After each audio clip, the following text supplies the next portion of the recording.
बीच बीच में हल्की बिजली चमक रही थी। ट्रक अपनी भारी रफ्तार में वीरान सड़कों पर दौड़ रहा था। रास्ता लंबा था और अभी आधी रात बाकी थी। ट्रक चला रहा था धर्मेंद्र, जो पेशे से ट्रक ड्राइवर था। उसके साथ बैठा था सह ड्राइवर रवि। दोनों को गांव के अंदरूनी हिस्से में सामान की डिलीवरी करनी थी। रास्ते में चारों ओर घना जंगल था। बीच बीच में झींगुरों की आवाज़ आ रही थी। ट्रक की हेडलाइट्स अंधेरे को चीरती जा रही थी, लेकिन सड़क पर दूर दूर तक कोई इंसान नहीं दिख रहा था। तभी अचानक ट्रक ने एक अजीब सी खड़खड़ाहट की और झटके से बंद हो गया। इंजन बंद हो चुका था, हेडलाइट्स जल रही थीं, लेकिन ट्रक ने जैसे जिद पकड़ ली हो कि अब वह नहीं चलेगा। धर्मेंद्र ने गुस्से में स्टीयरिंग पर मुक्का मारा। अब ये क्या बवाल हो गया? रवि ने इधर उधर देखा और सामने हल्का अंधेरा में एक तालाब दिखा। उसने कहा, इंजन गर्म हो गया होगा, ठंडा होने दो, पानी का इंतजाम करता हूं। धर्मेंद्र ने सिगरेट सुलगाते हुए कहा। ठीक है। रवि पानी की बोतल लेकर तालाब की ओर बढ़ गया। तालाब तक पहुंचते ही रवि को अजीब सा एहसास हुआ। वहां हवा बिल्कुल स्थिर थी, कोई हलचल नहीं। तालाब काला और गहरा लग रहा था। पास ही एक पुराना चबूतरा बना हुआ था, जिस पर कुछ टूटी हुई चूड़ियां और सिंदूर बिखरा पड़ा था। रवि को थोड़ी घबराहट हुई, लेकिन उसने ध्यान नहीं दिया। वह झुका और पानी भरने लगा। पानी खींचते ही उसकी उंगलियों में झुरझुरी सी दौड़ गई। पानी बहुत ठंडा था, लेकिन उसने सोचा कि शायद रात की ठंडक की वजह से ऐसा हो। फिर पानी भरकर खड़े होते ही उसके पेट में हल्का सा दबाव महसूस हुआ। उसने इधर उधर देखा, कोई नहीं था। अबे यार, रात में इतने अंधेरे में तो पेशाब भी मुश्किल हो जाता है। उसने खुद से बड़बड़ाते हुए तालाब के पास ही एक किनारे खड़ा होकर पेशाब करना शुरू कर दिया। जैसे ही उसने पहली धार जमीन पर गिराई, तेज हवा चल पड़ी। तालाब का पानी बिना किसी कारण हिलने लगा। पास के सूखे पत्ते अचानक उड़ने लगे और फिर उसके ठीक पीछे एक धीमी औरत की सिसकती आवाज गूंजी। रवि के शरीर में एक ठंडी लहर दौड़ गई। उसने झटके से अपने चारों ओर देखा, कोई नहीं था। लेकिन तभी उसके कान के पास एक और सांस महसूस हुई, ठंडी, गीली और बिल्कुल नजदीक। धर्मेंद्र ने सिगरेट खत्म की, लेकिन रवि अभी तक नहीं लौटा था। अब इतना टाइम क्यों लग रहा है इसे? धर्मेंद्र ट्रक से उतरकर तालाब की ओर बढ़ा। अंधेरा और घना हो चुका था और अब जंगल से हल्की अजीब सी गंध भी आ रही थी। जब वह तालाब के पास पहुंचा, उसके पैरों के नीचे जमीन खिसक गई। रवि तालाब के किनारे खड़ा था, लेकिन कुछ अजीब था। उसकी गर्दन हल्की सी टेढ़ी थी, आंखें ऊपर चढ़ चुकी थीं और उसके होंठ हिल रहे थे, जैसे वह बुदबुदा रहा हो, लेकिन आवाज़ नहीं निकल रही थी। अबे रवि, धर्मेंद्र ने झकझोरा। रवि की आंखें धीरे धीरे उसकी ओर घूमी। उसके चेहरे पर कोई इंसानी भाव नहीं था। फिर उसके होठों से एक जली हुई, टूटी हुई, लेकिन किसी औरत की आवाज़ निकली, अब तू भी जाएगा। अचानक हवा फिर से सन्नाटे में बदल गई। धर्मेंद्र के दिल की धड़कन रुकने लगी। उसकी उंगलियां ठंडी पड़ गईं। उसने पीछे हटने की कोशिश की, लेकिन रवि की आंखें अब पूरी तरह सफ़ेद हो चुकी थीं। तालाब के पानी में हलचल हुई और पीछे से किसी ने उसका नाम पुकारा, धर्मेंद्र। वह एक झटके से पलटा, लेकिन वहां कोई नहीं था। लेकिन जब उसने फिर से रवि की ओर देखा, रवि अब भी खड़ा था, लेकिन अब उसकी आंखें बंद थीं और उसके होंठ अभी भी कुछ बड़बड़ा रहे थे, लेकिन उसकी आवाज़ अब रवि की नहीं थी। धर्मेंद्र के हाथ पैर सुन्न पड़ चुके थे। उसके सामने जो खड़ा था वह रवि था, लेकिन रवि नहीं था। उसका शरीर सीधा था, लेकिन उसमें कोई हलचल नहीं थी। उसकी आंखें बंद थीं, होंठ हिल रहे थे, पर आवाज़ वह किसी और की थी। धर्मेंद्र, तुझे भी आना होगा। उस आवाज़ में एक ठंडक थी जो उसकी हड्डियों तक उतर गई। धर्मेंद्र ने हिम्मत जुटाकर रवि का कंधा पकड़ा और उसे छोड़ा। अबे रवि, क्या हुआ तुझे? लेकिन रवि की आंखें नहीं खुली। उसकी सांसें धीरे धीरे चल रही थीं, जैसे किसी गहरी नींद में हो। फिर अचानक तालाब का पानी जोर से हिला। एक अजीब सी हलचल हुई, जैसे किसी ने अंदर से कोई बड़ा पत्थर फेंका हो। पानी में लहरें उठी, लेकिन हवा पूरी तरह ठहर चुकी थी। धर्मेंद्र को एक सिहरन हुई। उसने चारों तरफ देखा। तालाब के पास का माहौल अब पहले जैसा नहीं लग रहा था। हर चीज बदली हुई थी। तालाब का किनारा अब और गहरा लग रहा था। चबूतरा, जहाँ कुछ देर पहले सिर्फ चूड़ियाँ और सिंदूर थे, अब वहाँ कुछ और था। किसी का पद चिन्ह, नंगे पैरों के निशान जो गीले थे, जैसे अभी अभी कोई तालाब से निकला हो। रवि, या कोई और?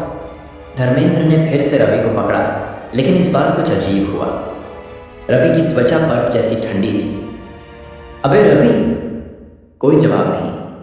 धर्मेंद्र ने उसका चेहरा अपनी ओर घुमाया, और जैसे ही उसने रवि के चेहरे को देखा, उसकी सांसें अटक गई। रवि के होठों से खून बह रहा था, और फिर उसने अपनी आंखें खोली। लेकिन वे आंखें इंसान की नहीं थीं। वे पूरी तरह काली थीं। और फिर उसने हंसना शुरू कर दिया। रवि की हंसी उस घने सन्नाटे में गूंज रही थी। वह कोई आम हंसी नहीं थी। वह टूटी हुई, खोखली, औरतों जैसी करुणामयी हंसी थी, जिसमें एक अजीब सी तड़प थी। धर्मेंद्र के पैरों के नीचे से जैसे जमीन खिसक गई। ये रवि नहीं था।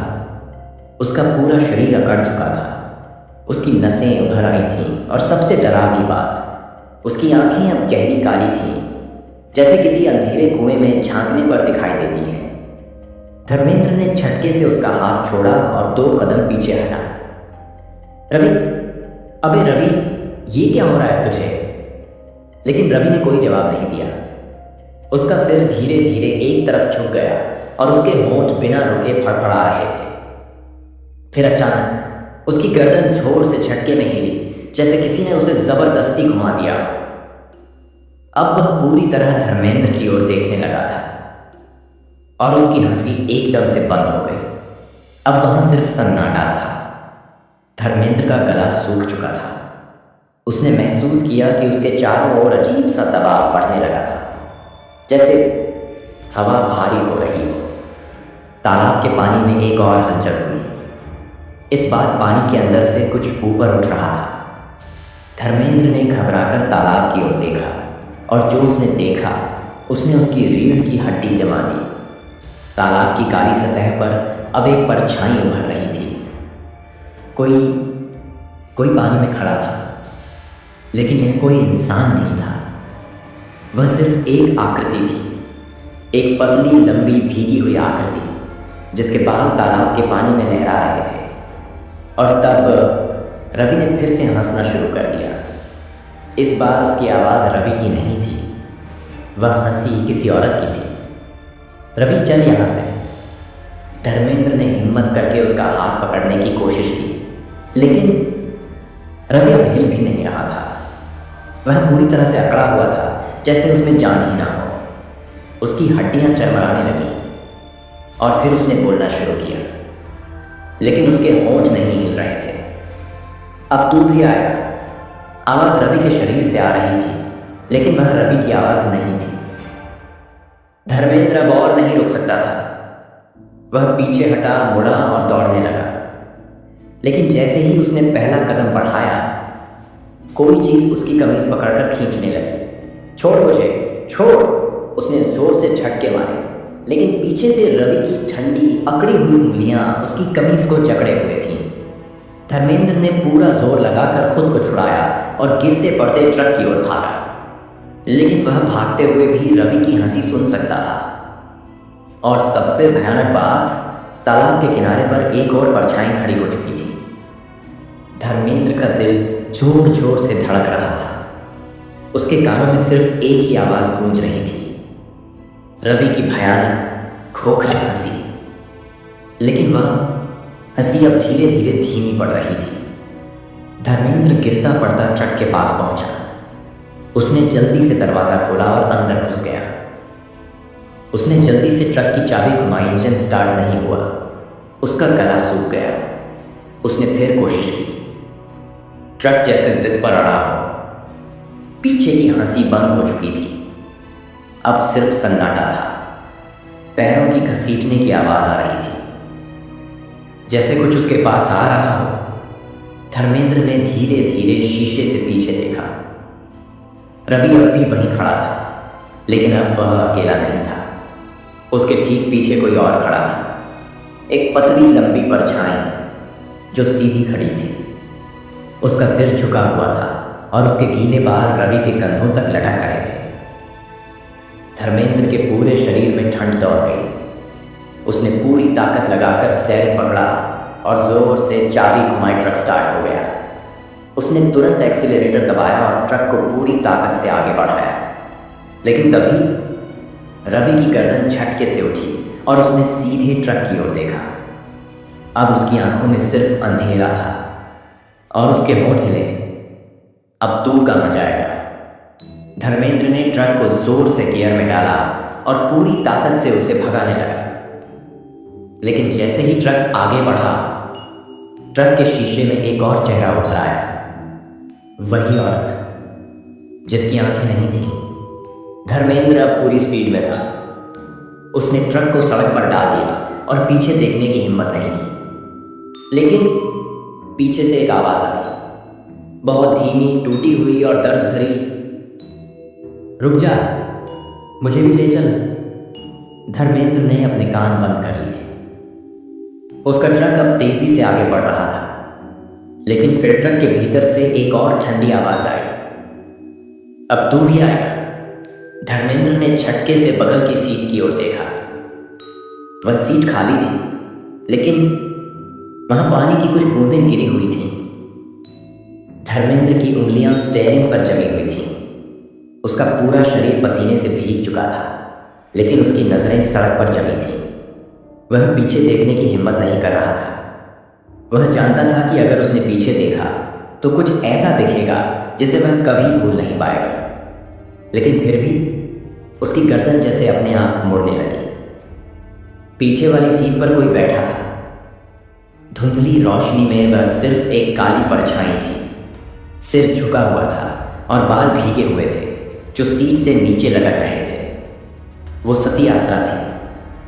धर्मेंद्र के शरीर में सिहरन दौड़ गई, लेकिन उसने कुछ नहीं कहा। उसने बस ट्रक की स्पीड और तेज कर दी। ट्रक ऊबड़ खाबड़ सड़क पर उछलने लगा। परछाई अब भी हिली नहीं थी। लेकिन फिर धर्मेंद्र के कानों में हल्की फुसफुसाहट हुई, इतनी जल्दी क्यों? अभी तो तेरा सफर शुरू हुआ है। ट्रक के अंदर कुछ बदल रहा था। धर्मेंद्र ने झटके से रेडियो चालू किया, लेकिन रेडियो से सिर्फ भयानक टूटी फूटी आवाजें आ रही थीं। अचानक ट्रक के शीशे में कुछ हलचल हुई। धर्मेंद्र ने देखा, पीछे बैठी परछाई अब धीरे धीरे सीधी हो रही थी। वह अब उसकी ओर झुक रही थी। उसकी सांसें तेज हो गई। उसने स्टीयरिंग और कसकर पकड़ लिया, लेकिन तभी ट्रक की खिड़की पर किसी ने जोर से दस्तक दी। धर्मेंद्र की उंगलियां ठंडी पड़ गईं। खिड़की के बाहर कोई खड़ा था, लेकिन यह संभव नहीं था। ट्रक तो फुल स्पीड में भाग रहा था।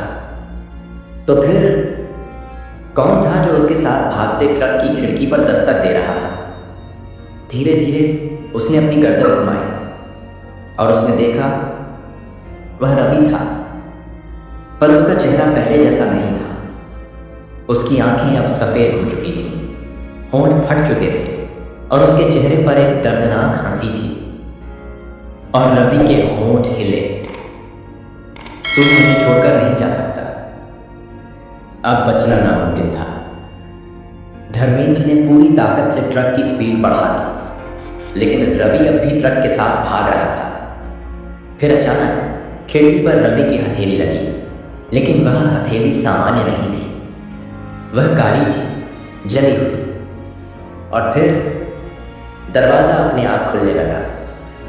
धर्मेंद्र ने जोर से चिल्लाया और दरवाज़ा बंद करने की कोशिश की, लेकिन कोई अंदर घुसने की कोशिश कर रहा था। धर्मेंद्र पूरी ताकत से ट्रक का दरवाज़ा बंद करने की कोशिश कर रहा था, लेकिन वह अपने आप खुलता ही जा रहा था। उसकी उंगलियां कांप रही थीं, माथे से पसीने की धार बह रही थी, लेकिन उसने पूरी ताकत लगा दी। लेकिन तभी रवि की जली हुई हथेली दरवाजे से भीतर आ गई। गर्म सड़ी हुई राख जैसी बदबूदार। धर्मेंद्र की सांसें अटक गईं। रवि की उंगलियां ट्रक की सीट पकड़ चुकी थीं और अब उसका चेहरा भी दरवाजे से अंदर आ रहा था। आधी खुली सफ़ेद आंखें, फटे होंठ जिनसे काला खून टपक रहा था, गर्दन का एक हिस्सा जला हुआ। अब तू भी आएगा। रवि की आवाज़ में कोई कंपन नहीं था। धर्मेंद्र ने झटके से ट्रक को बाईं ओर घुमाया। ट्रक पूरी ताकत से झटका खाकर मुड़ा। दरवाज़ा जोर से भिड़ गया और रवि की पकड़ छूट गई। धर्मेंद्र ने शीशे में देखा, रवि सड़क पर नहीं गिरा। वह ट्रक के साथ साथ दौड़ रहा था। ट्रक में कोई और था। धर्मेंद्र को तभी एहसास हुआ कि ट्रक के अंदर कुछ अजीब हो रहा था। पीछे वाली सीट से एक ठंडी भारी सांसें आ रही थीं। उसने धीरे धीरे अपने रियर व्यू मिरर में देखा। कोई वहां बैठा था, भीगे हुए बालों वाला, लंबे सफ़ेद कपड़े पहने, झुके हुए सिर वाली। वहीं परछाई। धर्मेंद्र का शरीर जड़ हो गया। तू बच नहीं सकता। यह आवाज़ न रवि की थी, न किसी और इंसान की। फिर सन्नाटा हो गया। धर्मेंद्र ने ट्रक की रफ्तार और तेज कर दी।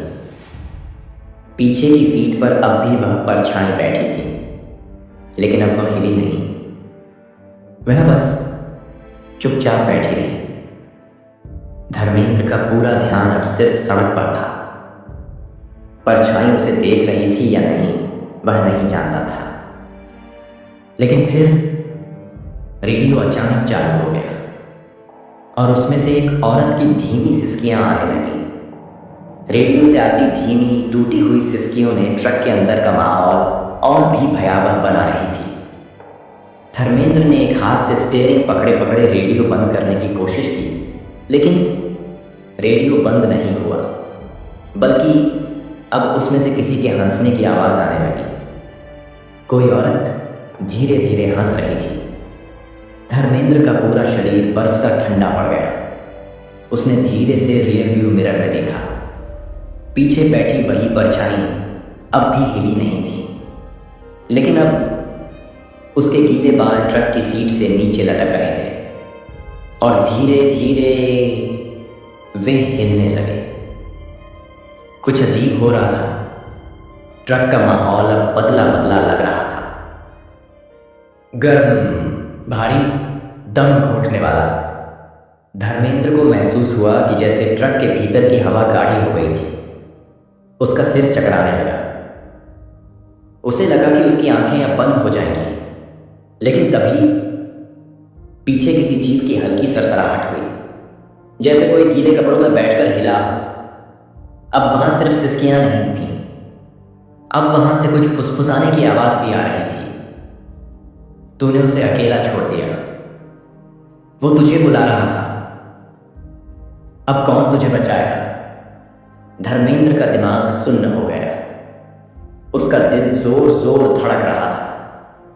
वह समझ नहीं पा रहा था कि क्या करे, लेकिन एक बात उसे अच्छे से पता थी, अगर उसने पीछे देखा तो शायद वह जिंदा न बचे। ट्रक रुक गया। अचानक, बिना किसी वजह के ट्रक रुक गया। इंजन अब भी चालू था, लेकिन ट्रक आगे नहीं बढ़ रहा था, मानो किसी ने उसे जमीन से जकड़ लिया। धर्मेंद्र ने एक्सीलरेटर दबाया, लेकिन ट्रक वहीं अटका रहा। फिर उसने अपनी गर्दन के पीछे ठंडी सांसों को महसूस किया। कोई ठीक उसके पीछे था। धर्मेंद्र की सांसें थम गईं। उसकी गर्दन के पीछे जो ठंडा एहसास था, वो अब और तेज हो चुका था। कोई उसके ठीक पीछे खड़ा था, कोई जो सांस ले रहा था। लेकिन इंसान की तरह नहीं। गहरी, भारी और सड़ी हुई बदबू से भरी हुई सांसें। धर्मेंद्र की हिम्मत नहीं हुई कि वह पीछे देखे, लेकिन फिर अचानक ट्रक के आगे वाले शीशे पर कुछ उभरने लगा, जैसे कोई भीगी उंगलियां उसे छू रही हों। धीरे धीरे उन उंगलियों ने कुछ लिखा। उतरा। धर्मेंद्र की पूरी रीढ़ में ठंड दौड़ गई। वह कांप उठा। उसने एक्सीलरेटर पर पूरी ताकत से पैर मारा, लेकिन ट्रक अब भी वहीं अटका हुआ था। पीछे से आती धीमी फुसफुसाहट। अब उसे अपने पीछे से आवाजें आ रही थीं। उतरा, अभी भी वक्त है। अगर तू भागा तो हम तुझे वहीं ले जाएंगे। धर्मेंद्र की आंखों के आगे अंधेरा छाने लगा। उसकी उंगलियां स्टेयरिंग पर जम गईं। फिर अचानक रेडियो फिर चालू हो गया। इस बार उसमें से कोई गाना या सिसकियां नहीं आ रही थीं।